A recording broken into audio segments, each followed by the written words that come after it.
Live ya. Saya ada tamu penting dan perlu untuk menjelaskan situasi politik yang ada yang mutakhir ini, di mana sepertinya revolusi sudah sampai di depan pintu. Sudah di depan pintu, tinggal masuk ya, karena pagar sudah dirobohkan. Faisal Assegaf. Assalamualaikum warahmatullahi wabarakatuh, bro. Waalaikumsalam.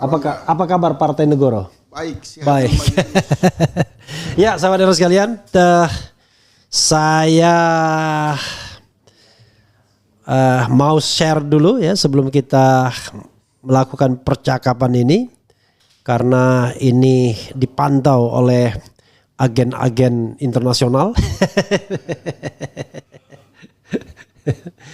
Ya, sahabat sekalian, saya tertarik mengundang Faisal Assegaf karena ada tulisan dia di Twitter yang viral mengenai ya Anies sabarlah nak. Kira-kira begitu kurang lebih ya. Coba kita lihat tulisan dia yang di-share ke saya, bicara mengenai soal maju atau tidaknya Anies. Tapi itu mungkin salah satu isu saja yang paling penting sebagai trigger ya. Tetapi apa yang ingin disampaikan Faisal nanti kita akan lihat.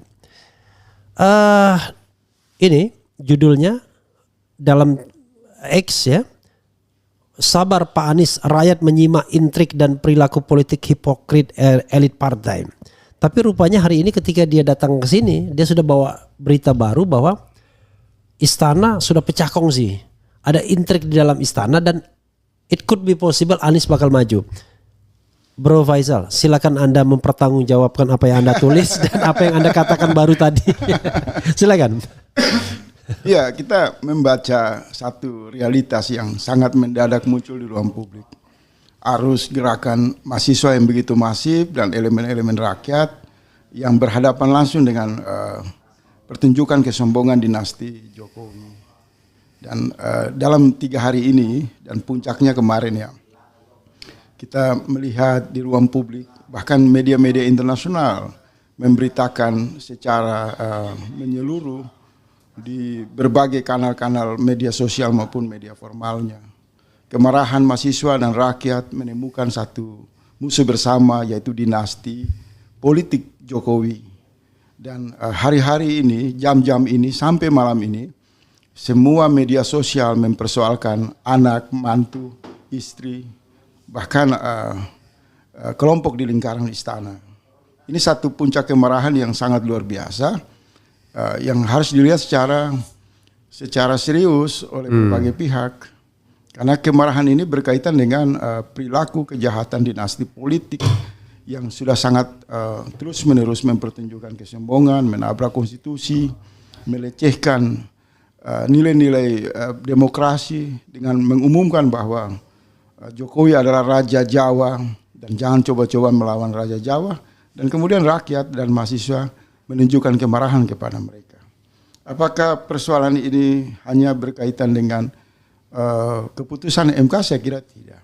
MK dan perdebatan menyangkut kontroversial revisi undang-undang di DPR itu hanya satu masalah kecil saja.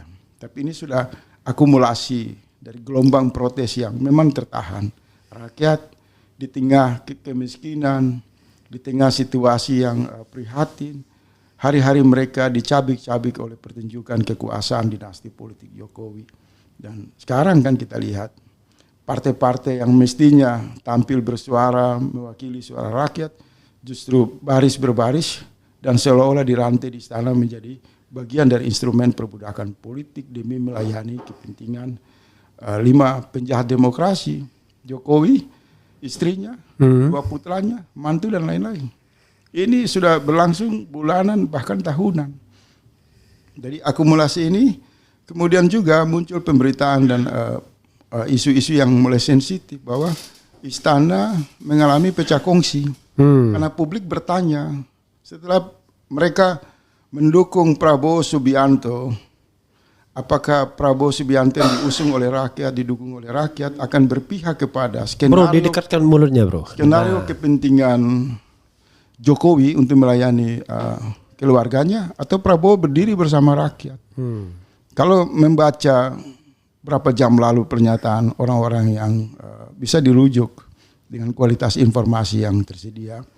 Mereka mengatakan bahwa soal manuver partai-partai di DPR itu memicu kemarahan Prabowo Subianto.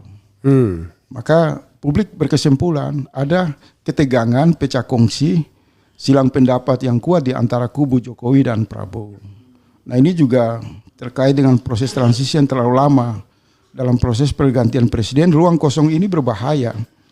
Kalau terus-menerus Prabowo dipasung berbenturan dengan aspirasi rakyat, maka tidak efektif, tidak ada harapan. Munculnya pemerintahan baru di masa depan, makin meyakinkan rakyat, dia tidak berdiri untuk melindungi bersama rakyat, tapi dia menjadi tunggangan kepentingan rejim Jokowi. Oleh sebab itu, dalam situasi ini publik menuntut Prabowo untuk secara moral keluar di ruang publik, membubarkan koalisi-koalisi partai yang disimpulkan oleh publik sebagai koalisi rakus, koalisi yang tidak berpihak kepada rakyat, yang hanya semata-mata demi kepentingan meloloskan Kaisang, demi kepentingan melanggengkan kekuasaan Jokowi. Prabowo harus keluar ke ruang publik, mengatakan secara tegas, saya terpilih sebagai presiden baru, tinggal dilantik, menolak semua manuver partai politik di lingkaran istana untuk mengembala saya demi kepentingan melayani syahwat kekuasaan Jokowi. Kalau itu dilakukan maka nanti bagus bagi Prabowo. Tapi kalau sikap moral itu tidak ditunjukkan, maka rakyat akan mengatakan Prabowo adalah bagian dari paket penunggangan politik kepentingan Jokowi. Dan legitimasi Prabowo akan lebih hancur daripada legitimasi Jokowi yang hari-hari ini dicaci, dimaki dengan berbagai kata-kata kasar dari rakyat. Nah, Prabowo harus keluar, menunjukkan sikap moral, dia tidak ikut campur di dalam pembegalan. Harus gerakan reformasi, pembegalan terhadap keinginan rakyat untuk misal dalam konteks DKI tidak membatasi hak demokrasi Anies dan gerakan perubahan untuk masuk ke Pilgub DKI. Bro, kita kan sudah melewati fenomenanya ya, yaitu fenomena Kim Plus yang jelas dimaksudkan untuk menjegal Anies, tidak ada calon selain Ridwan Kamil ya. Dan kalaupun ada calon independen yang mereka perkirakan akan mudah dikalahkan.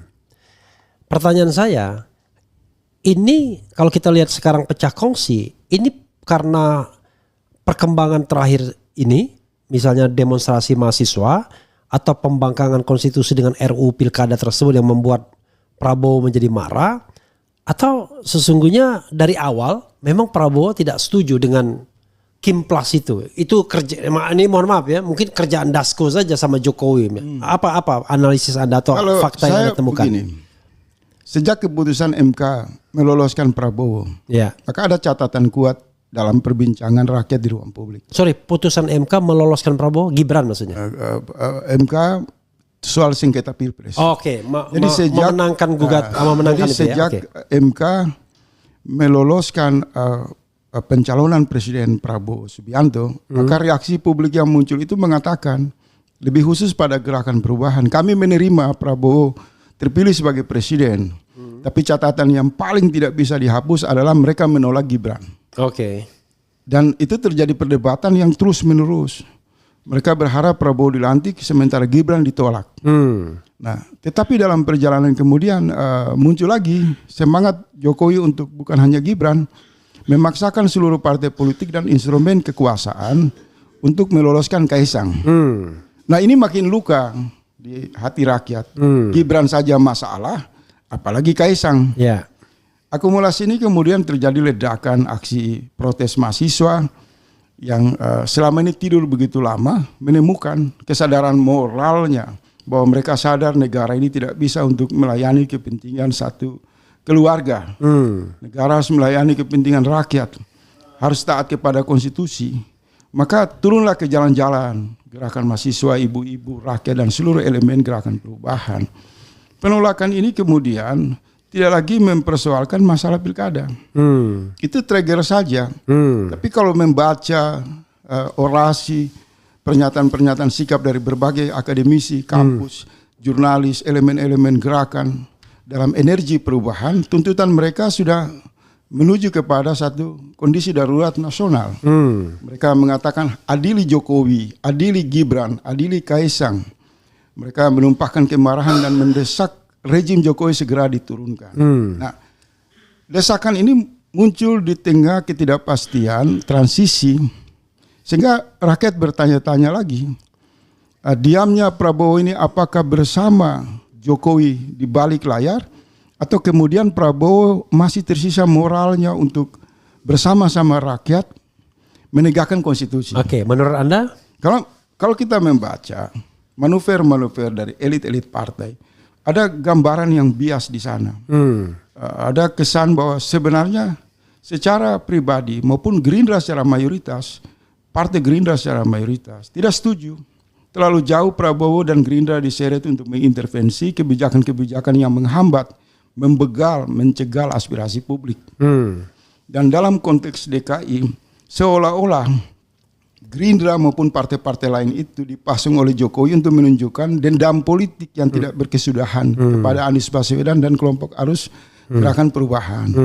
Nah, untuk menjawab spekulasi ini, tadi saya katakan, saatnya Prabowo dengan jiwa negarawan tampil ke ruang publik, setidaknya mengatakan saya netral terhadap proses pilkada yang akan berlangsung secara nasional.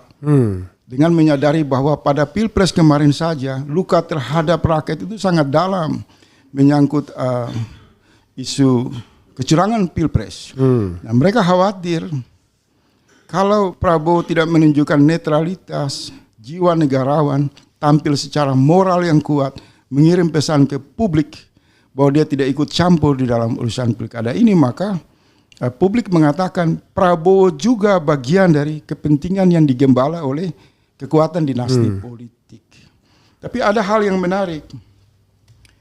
Tiba-tiba dalam beberapa jam ini, sore tadi, muncul bahwa Prabowo marah besar.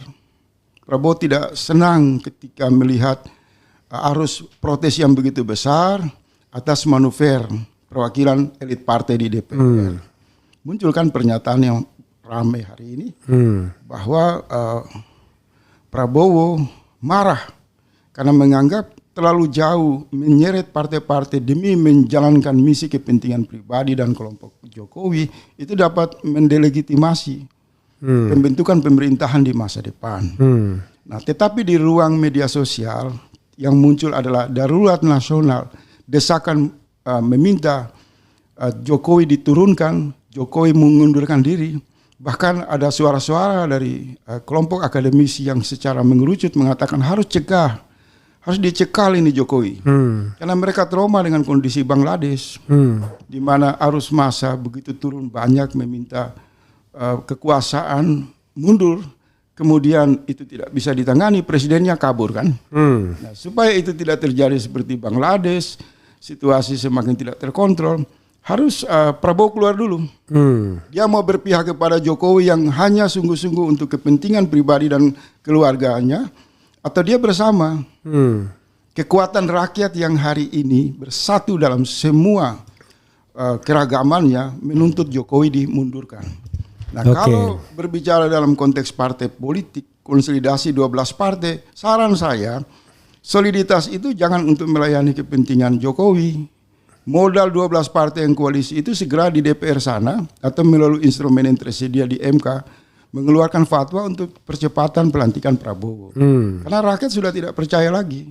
Kalau kita lihat demo-demo ini kan sudah delegitimasi yang sangat kuat. Belum pernah terjadi di era rejim Jokowi, rakyat marah, minta Jokowi dipacung kepalanya, Jokowi diseret dalam pengadilan rakyat. Bahkan makian-makian itu nyaris di luar prediksi kita. Jokowi yang dipuja-puji ternyata berubah menjadi kantong sampah, menjadi cacian publik yang tidak bisa yang baru berapa jam saja dipuji oleh Bahlil. Bahlil lah itu. Dengan mengatakan jangan main-main sama Raja Jawa. Jadi kalau yang saya anggap berbeda satu hal begini juga. Gambaran konsolidasi Jokowi di Partai Beringin ketika berhasil menumbangkan pohon beringin dan mengkudeta Golkar itu juga harus dibedah. Ada keinginan Jokowi untuk melakukan konsolidasi, mengimbangi pengaruh partai-partai yang mendukung Prabowo. Di sana ada semacam pertentangan. Jangan-jangan kalau ini dibiarkan terus-menerus maka Jokowi akan menggunakan paket koalisi partai-partai dengan dalih Kim Plus itu bukan untuk tujuan pilkada semata, tapi juga ingin melakukan konsolidasi parlemen untuk mengimbangi kekuasaan Prabowo. Karena suara-suara itu semakin kuat di hati rakyat bahwa Prabowo silakan dilantik tapi Gibran jangan. Nah, per hari ini ketika gagalnya menyelundupkan Kaisang, kebencian kepada Gibran, kepada Jokowi itu juga semakin kuat. Bisa-bisa nanti di ujung kekuasaan Jokowi ini berimbas kemarahan rakyat, Prabowo dilantik secara sendiri, Gibran tidak. Karena kalau kita membaca arus gerakan protes rakyat itu melawan dinasti, kejahatan dinasti politik. Dinasti satu kan lolos setelah melakukan penyelundupan di MK, yaitu Gibran. Nah, kemarahan ini bisa berujung pada pertentangan nanti. Bila rakyat makin kuat dan tidak bisa dibendung, Prabowo sendiri mungkin dilantik. Atau bisa juga dimanfaatkan situasi ini oleh Jokowi untuk menggagalkan, mengacaukan situasi proses pelantikan Prabowo Subianto. Dengan mengeluarkan dekret keadaan darurat. Bisa, dan menyerahkan kepada militer, seperti apa yang terjadi di Bangladesh. Jadi situasi ini mesti dibaca oleh elit bangsa. Mereka harus berhati-hati dengan situasi yang sangat semakin genting, darurat, di mana ketidakpastian dalam bernegara semakin mencemaskan. Bro, ini kan pelantikan tinggal 2 bulan lagi, ya, 2 bulan kurang bahkan. Apakah penting gitu untuk mendesak Jokowi mundur? Atau bukan jangan apakah penting, sepenting apakah untuk mendesak Jokowi mundur sebagai presiden dan kemudian tentu kalau ketatanegaraannya, kalau kita bicara yang normal ya, tentu nanti akan digantikan oleh Ma'ruf Amin sampai habis jabatannya, ya cuma 2 bulan saja magang begitu. Itu bisa, pilihan-pilihan itu. Ya, atau kondisi tata negara darurat di mana gelombang itu sudah mengatasi hukum tata negara biasa. Anda membacanya kemana? Kalau begini, kalau bercermin terhadap situasi 98, pemilu itu kan pada 97, waktunya pendek. Soeharto dengan powerful saja itu bisa digulingkan. Nah, ada satu fenomena situasi di mana transisi pergantian presiden atau pelantikan presiden ini waktunya sangat panjang.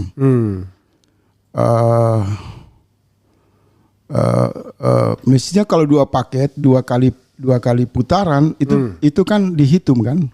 Tapi ini sangat panjang dan dalam satu situasi kosong itulah Jokowi melakukan manuver-manuver demi melayani kepentingan anaknya dan kelompoknya. Ini harus dibaca oleh Prabowo. Kalau tidak dicermati secara serius, bisa terjadi darurat nasional ini saling menunggangi kira-kira seperti itu. Tapi kalau kita lihat, silakan bro. Time out dulu. Ini pertanyaan saya ya.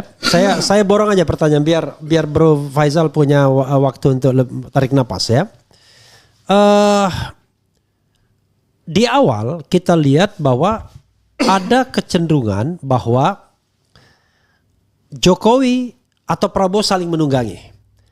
Terbukti begini, Jokowi memberikan segalanya kepada Prabowo, misalnya gelar jenderal penuh, kemudian bintang Mahaputra dan lain sebagainya, merekrut orang-orang Jokowi ke dalam kabinet dia, membentuk badan komunikasi yang sebenarnya tidak diperuntukkan bagi Jokowi saja, Hasan Nasbi, tetapi juga untuk Prabowo kelak. Jadi seolah-olah dia ingin memblended, ya, jadi sebagai blended kekuasaan antara Jokowi dan Prabowo sehingga tidak bisa lagi dibedakan nantinya. Nah, sekarang seolah-olah gara-gara Jokowi terlalu jauh membangkang konstitusi ada keretakan seperti itu, ya kan? Nah, keretakan ini bermuara kepada hal-hal yang Anda tadi katakan gitu ya. Tapi pertanyaannya adalah ini sebenarnya maaf kata ya, penjahatnya ini Jokowi atau Prabowo atau kedua-duanya? Kalau sampai sejauh ini yang dibaca oleh publik, nyaris Prabowo tidak memberi kesan yang kuat ikut terlibat di dalam cawe-cawe pilkada. Hanya saja keterlibatan Gerindra itu yang lebih agresif mengkonsolidasikan partai-partai.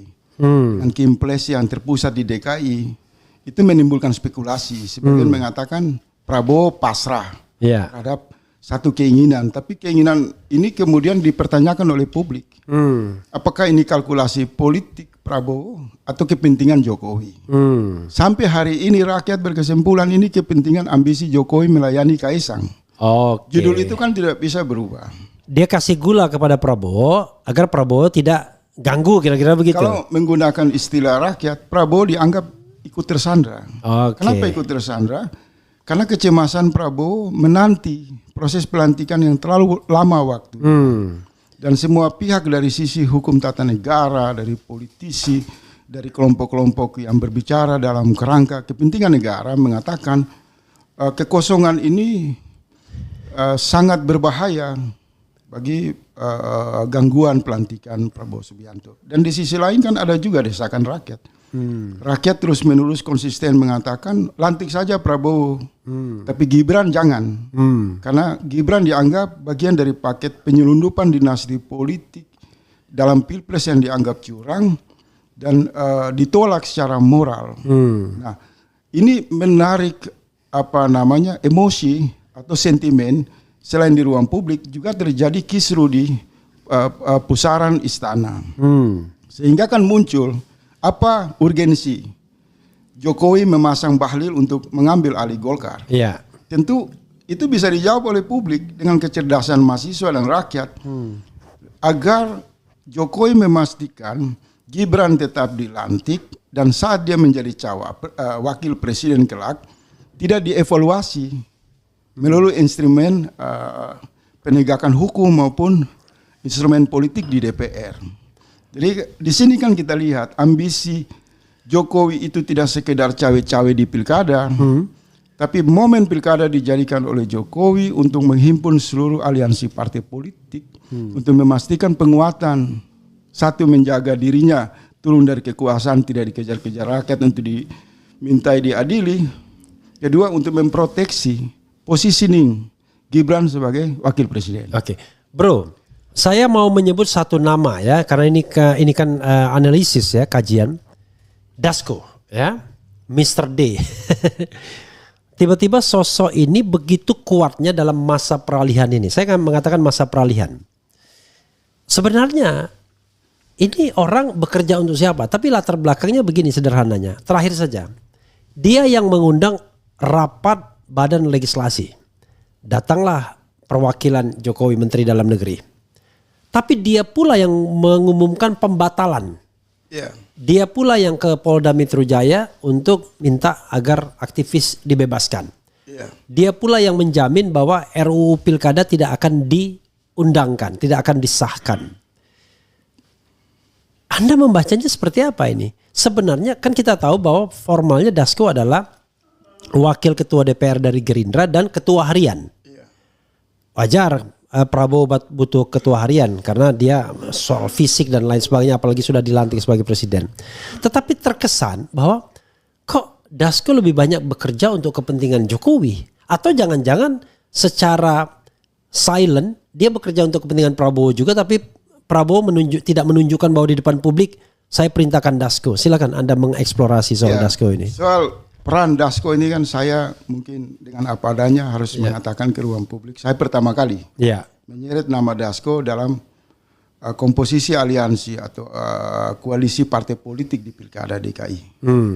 Itu sorotan saya. Kenapa Dasko? Bukan aspek pribadi Dasko.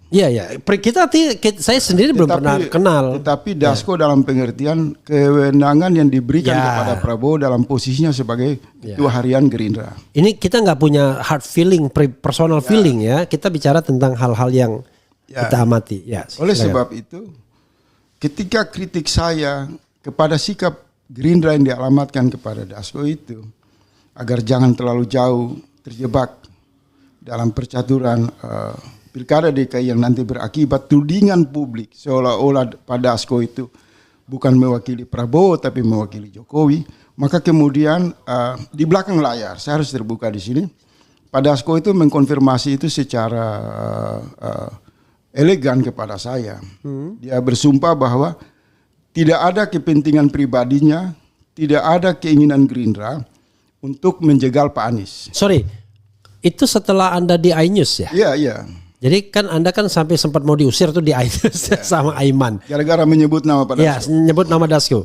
Lalu kapan secara pribadi Dasko mengkonfirmasi Anda? Sekitar 2 hari kemudian. 2 hari kemudian. Oke, Pak silakan. Dasko melalui jaringan telepon WA Ya. memberi penegasan. Langsung dia. Langsung Oke, silakan. mengatakan konfirmasi, klarifikasi bahwa analisa itu terlalu dianggap menyimpang jauh. Kemudian beliau mengatakan bahwa Gerindra tidak ada kepentingan, apalagi pribadinya, untuk menjegal Pak Anies. Oke. Kemudian beliau mengatakan ini dinamika yang biasa saja. Oke. Karena memang semua partai berusaha untuk menggalang koalisi untuk tujuan memenangkan pasangannya. Oke. Ketiga, Pak Dasko juga mengirim pesan yang kuat kepada saya bahwa tidak ada motivasi pribadi. Dia punya kepatuhan terhadap keputusan Gerindra, kepatuhan terhadap Prabowo Subianto. Hanya saja karena politik itu memang memicu spekulasi, maka dengan besar hati Pak Dasko mengatakan mereka mengikuti dinamika ini dengan terus membaca aspirasi rakyat. Saya kira saya mengambil prasangka yang positif bahwa